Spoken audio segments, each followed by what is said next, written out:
लखनऊ के king George medical university में आज होने वाली हड़ताल टली, पुलिस को दिया एफआईआर करने के लिए एक दिन का वक्त। डॉक्टर, कर्मचारी और स्टूडेंट्स की संयुक्त समिति का अल्टीमेटम, अगर आज एफआईआर नहीं हुई तो 14 जनवरी से होगी हड़ताल। इमरजेंसी के अलावा सभी ओपीडी सेवा बंद रहेगी। केजीएमयू की वाइस चांसलर सोनिया नित्यानंद ने सीएम योगी से की मुलाकात, कहा कि आरोपी डॉक्टर रमीज के खिलाफ प्रशासन ने एक्शन ले लिया।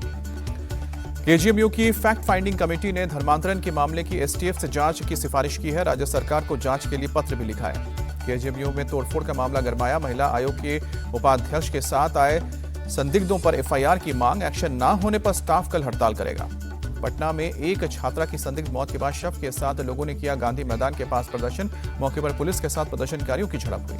हॉस्टल में रहकर नीट की तैयारी कर रही छात्रा की रविवार को इलाज के दौरान मौत हुई थी। यूरिन टेस्ट में नींद की दवा की पुष्टि हुई। पोस्टमार्टम रिपोर्ट का इंतजार। महाराष्ट्र में नगर निकाय चुनाव के प्रचार का आज आखिरी दिन। महायुति और महाविकास अघाड़ी के नेता प्रचार में जुटे। 20 साल बाद उद्धव और राज ठाकरे ने एक साथ ठाणे में की जनसभा। राज ठाकरे ने हिंदी थोपने पर लात मारने की दी धमकी, कहा कि कोई भाषा लाद नहीं सकते। उद्धव ठाकरे ने उठाया मराठी मानुस का मुद्दा, कहा कि ये मराठी मानुस के लिए आखिरी चुनाव है। अगर आपने आज ये मौका गवा दिया तो आप खत्म हो जाएंगे। महाराष्ट्र के सीएम देवेंद्र फडणवीस का उद्धव और राज ठाकरे पर पलटवार, कहा कि अगर मराठी खतरे में थे तो ये दोनों 30 साल तक क्या कर रहे थे। सीएम फडणवीस ने कहा कि मराठी नहीं, उद्धव और राज का अस्तित्व दांव पर है। इन्हें सिर्फ चुनाव के वक्त ही मराठियों की याद आती है। जेडीयू नेता केसी त्यागी ने राज ठाकरे पर निशाना साधा, बोले कि लंबे वक्त से राज ठाकरे उत्तर भारतीयों के खिलाफ निंदा अभियान में लगे हैं।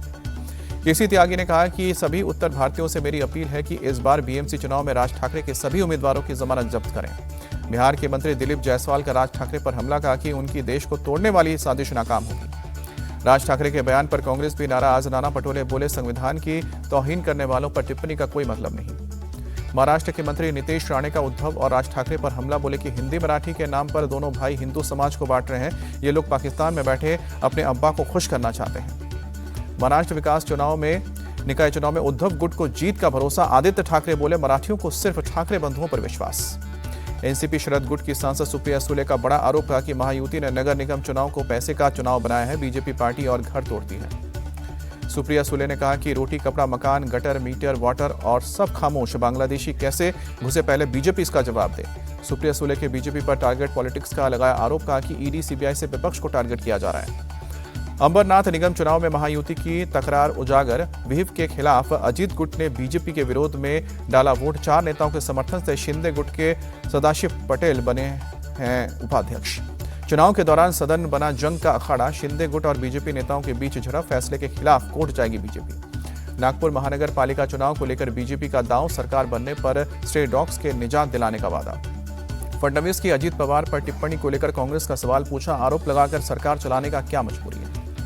निकाय चुनाव को लेकर चुनाव आयोग का सख्त एक्शन। 14 जनवरी को लाडली बहन योजना की अग्रिम राशि के वितरण पर लगाई रोक। पीएम मोदी ने दिल्ली के भारत मंडपम में एक साथ 3000 यंग लीडर्स को किया संबोधित, कहा कि जेन जी की क्रिएटिविटी विकसित भारत की ताकत है। आपके सामर्थ्य और ऊर्जा से देश को फायदा होगा।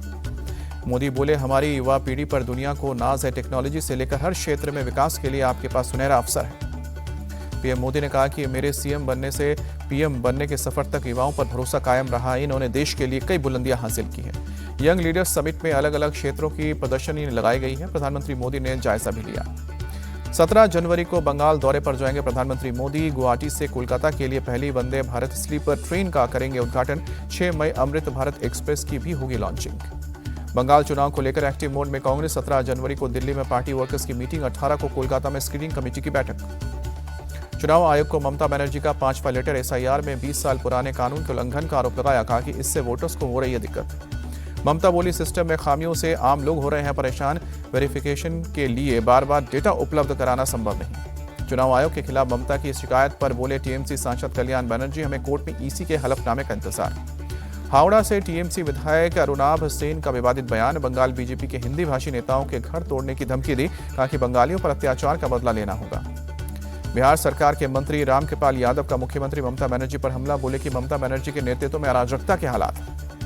रामकृपाल यादव ने निशाना साधते हुए कहा, बंगाल में जिस दिन चुनाव होंगे लोग वोट की चोट से ममता बनर्जी और उनकी पार्टी को बंगाल से बाहर करने का काम करेंगे। रामायण पर सपा सांसद वीरेंद्र सिंह का अजीबोगरीब बयान। भगवान राम को समाजवादी बताया, कहा कि उन्होंने वनवास में पीडीए से ली थी मदद। बीजेपी वालों ने चुगली करके सीता को कराया था बेदखल। यूपी में एसआईआर को लेकर अखिलेश का सवाल, विधानसभा और पंचायत की वोटर लिस्ट में अंतर क्यों है? एसआईआर को लेकर चुनाव आयोग दूर करे कंफ्यूजन। अखिलेश के आरोपों पर भड़के यूपी के मंत्री संजय निषाद, कहा कि ड्राफ्ट लिस्ट के आधार पर वो सिर्फ भ्रम फैला रहे हैं। सपा नेता रविदास मेहरोत्रा ने अखिलेश का बचाव किया, कहा कि बीजेपी सरकार लोगों का हक छीनने की कोशिश कर रही है। सपा सांसद डिंपल यादव की मांग, वोटर लिस्ट में खामियों की जांच होनी चाहिए, असली लिस्ट को पोर्टल पर डालने की अपील की। सफाई कर्मचारियों के आंदोलन के आगे झुकी तमिलनाडु की सरकार, चेन्नई कॉर्पोरेशन के तहत नौकरी देने का ऐलान किया। पूर्व उपराष्ट्रपति जगदीप धनखड़ को अस्पताल में भर्ती किया गया, वॉशरूम में 2 बार हुए थे बेहोश। दिल्ली के बारापुला फ्लाईओवर पर बड़ा हादसा, सराय काले खां की तरफ जाने वाले रिंग रोड पर गाड़ी डिवाइडर से टकराई, एक शख्स की मौत हुई। क्रेन की मदद से गाड़ी को किनारे किया गया, पुलिस की टीम ने मौके पर पहुंचकर जांच की। शुरुआती जांच के मुताबिक मरने वाले शख्स हादसे के वक्त गाड़ी चला रहा था, गाड़ी में 6 और लोग बैठे थे। यूपी के मुरादाबाद में एक नाबालिग के साथ जबरन धर्म परिवर्तन के लिए दबाव और 1.5 साल तक दुष्कर्म का मामला सामने आया। आरोपी जुबैर खान को पुलिस ने गिरफ्तार किया। पीड़िता नाबालिग के पिता ने अपनी पत्नी को भी बनाया आरोपी, पुलिस ने लड़की की मां को भी किया गिरफ्तार। जुबैर के परिवार के 4 लोगों की तलाश जारी।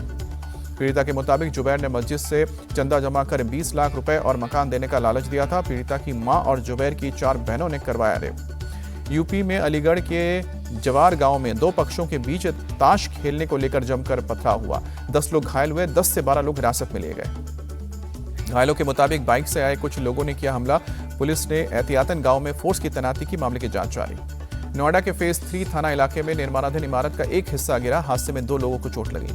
दोनों घायलों को इलाज के लिए अस्पताल में भर्ती किया गया, बाद में छुट्टी दी गई। पुलिस मामले की जांच कर रही है। सूरत में मकर संक्रांति के मौके पर चाइनीज मांझे से बाइक सवारों को बचाने के लिए पुलिस ने नई पहल की, लोहे के यू गार्ड लगवाए बाइक पर। सूरत पुलिस की ओर से लोगों से सेफ्टी के लिए यू गार्ड लगवाने की अपील की जा रही है। जिला कोर्ट के पास पुलिस ने खुद भी 2 पहिया वाहनों में लगाए हैं यू गार्ड। इंदौर में चाइनीज मांझे से मौत के बाद एक्शन में प्रशासन, बाजार और दुकानों में चलाया गया तलाशी अभियान। हरिद्वार में चाइनीज मांझे की चपेट में 2 युवक, बाल बाल बची जान। ज्वालापुर इलाके में चाइनीज मांझे से हुए जख्मी। वाराणसी के दाल मंडी में सड़क चौड़ीकरण का काम आज भी रहेगा जारी, बुलडोजर की मदद से निर्माणों को हटाया जा रहा है। देवरिया में अतिक्रमण के खिलाफ बुलडोजर एक्शन, अवैध मजार को प्रशासन ने ध्वस्त किया। बुलडोजर एक्शन के बीच मजार के टूटे पड़े हुए हिस्से में पड़ी गई नमाज, दूसरे हिस्से में ध्वस्तीकरण का काम चलता रहा। बलरामपुर में भी अतिक्रमण के खिलाफ कार्रवाई, 50 साल पुरानी अवैध मजार पर चला निगम का बुलडोजर। जम्मू कश्मीर के बारामूला में जंगलों में लगी भीषण आग, सैकड़ों पेड़ जलकर खाक हुए।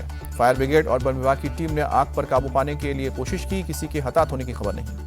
अंकिता भंडारी मामले पर कांग्रेस के बंद को नहीं मिला पब्लिक का सपोर्ट। राज्य सरकार की सीबीआई जांच वाली सिफारिश के बाद व्यापारियों ने जगह जगह खोली दुकानें। राजस्थान के करौली में 3 साल पहले हुए दंगे के मास्टरमाइंड पर प्रशासन का बड़ा एक्शन, सट्टा किंग अमीनुद्दीन खान की अवैध संपत्ति को सीज किया गया। ग्रेटर नोएडा में पार्क के पास संदिग्ध हालत में मिला युवती का शव, मर्डर के एंगल से पुलिस कर रही है जांच। बहराइच में हूटर लगे वाहन से नेपाल जाने वाले 5 आरोपी गिरफ्तार किए गए, पुलिस ने चिप डिवाइस और कैश बरामद किया। फर्जी अधिकारी बनकर घूमने का आरोप। अमरोहा में थार सवार ने किया खतरनाक स्टंट, होटल की पार्किंग में गाड़ी को गोल गोल घुमाया। हरियाणा के फरीदाबाद में महिला पर लाठी डंडे से हमला किया गया, झड़प में बीच बचाव करने के लिए लोग भी घायल हुए। बांदा में सड़क हादसे को लेकर पुलिस ने लोगों को जागरूक किया, ट्रैफिक और लोकल पुलिस ने चलाया तलाशी अभियान। महाराजगंज में तेंदुए ने 5 ग्रामीणों को किया घायल, घटना के बाद इलाके में दहशत का माहौल। गंगा सागर मेले के लिए बंगाल सरकार की बड़े पैमाने पर तैयारी, कंट्रोल रूम बनाकर किया जा रहा है मॉनिटरिंग। मेला क्षेत्र पर नजर रखने के लिए 1200 से ज्यादा सीसीटीवी कैमरे लगाए गए हैं, पल पल के हालात पर अधिकारियों की नजर। उत्तर प्रदेश के मुख्यमंत्री योगी आदित्यनाथ ने पीडब्ल्यूडी विभाग के अधिकारियों के साथ की बैठक, कई जरूरी दिशा निर्देश भी दिए। प्रयागराज दौरे पर पहुंचे सरकार के ओर से मंत्री एके शर्मा ने माघ मेले की तैयारियों का भी जायजा लिया। एके शर्मा ने कहा कि आने वाले दिनों में मकर संक्रांति, मौनी अमावस्या का स्नान है, इन सबको ध्यान में रखते हुए यहां पूरी तैयारी। प्रयागराज में माघ मेले की शानदार तस्वीर आई सामने, ड्रोन कैमरे में दिखा खूबसूरत नजारा। रोशनी से जगमगाया संगम किनारे का घाट और इलाका, प्रशासन ने किया पुख्ता इंतजाम। यूपी में 15 जनवरी को होगा मकर संक्रांति का अवकाश, योगी सरकार ने जारी किया नोटिफिकेशन। पहले 14 जनवरी को सरकार ने वैकल्पिक अवकाश घोषित किया था। बंगाल के अस्पताल में निपा वायरस के 2 केस मिलने से हड़कंप, स्वास्थ्य मंत्री जेपी नड्डा ने राज्य को हर संभव मदद का आश्वासन दिया, मॉनिटरिंग टीम भी भेजी गई। अनंतनाग रेलवे स्टेशन पर सुरक्षा बलों की मॉक ड्रिल, आतंकवादी हमले से निपटने की तैयारी की गई। गणतंत्र दिवस को लेकर जम्मू श्रीनगर हाईवे पर चौकसी, सुरक्षा बलों ने चलाया तलाशी अभियान। विमेंस प्रीमियर लीग में आज मुंबई इंडियंस और गुजरात जायंट्स का मुकाबला। नवी मुंबई में शाम को 7:30 बजे होगा मैच। विमेंस प्रीमियर लीग में रॉयल चैलेंजर बेंगलुरु की लगातार दूसरी जीत, यूपी वॉरियर्स को 9 विकेट से हराया।